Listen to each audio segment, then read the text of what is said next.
Ramdam na ramdam ang Alex Ayala phenomenon mula Estados Unidos hanggang Canada.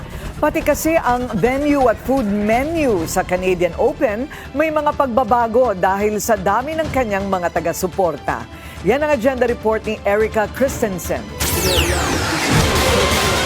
Mula sa pagkuha ng kanyang unang WTA 500 title sa Washington Open, tuloy-tuloy pa rin ang paglikha ni Filipina tennis sensation Alex Ayala ng ingay sa international stage. Pati ang mga organizer ng Canadian Open napilitang mag-adjust dahil sa sobrang daming fans na gustong mapanood siya ng live. Ayon kay Tournament Director Carl Hale, orihinal na pwede sanang ilagay si Ayala sa grandstand court na may halos 2,800 seats. Pero dahil tinatayang higit 5,000 tickets ang nabenta para sa kanyang unang match, kinailangan siyang ilipat sa mas malaking center court. At hindi lang yan ang binago ng tournament. Dahil sa malaking suporta ng Filipino community sa Canada, nagdagdag din ang mga organizer ng mga pagkaing Pilipino sa food menu ng venue kapag naglalaro si Ayala.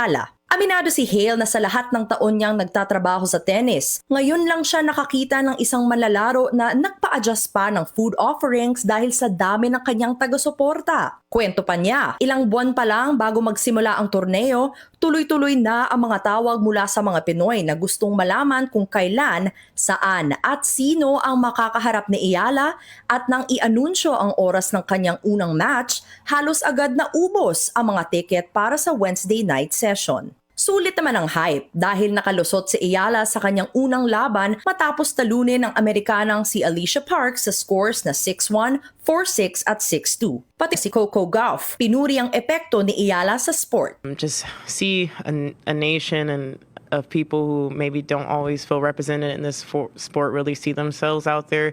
I think is incredibly inspiring and makes it fun for me to go out there and just play. And I honestly gained some fans from her community off that match, which I think was cool. And I know Alex personally, and you know what you guys see on the court is what we see off the court. And you know I'm always going to be supporting her, and it was great to see her win in DC.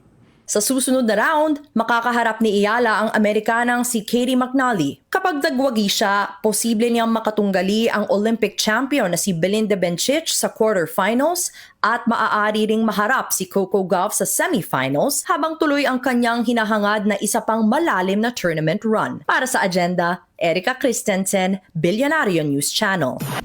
Manatiling nakatutok sa Bilyonaryo News Channel. Sumubaybay sa aming social media accounts at mag-subscribe sa aming YouTube channel para sa mga bago at eksklusibong balita.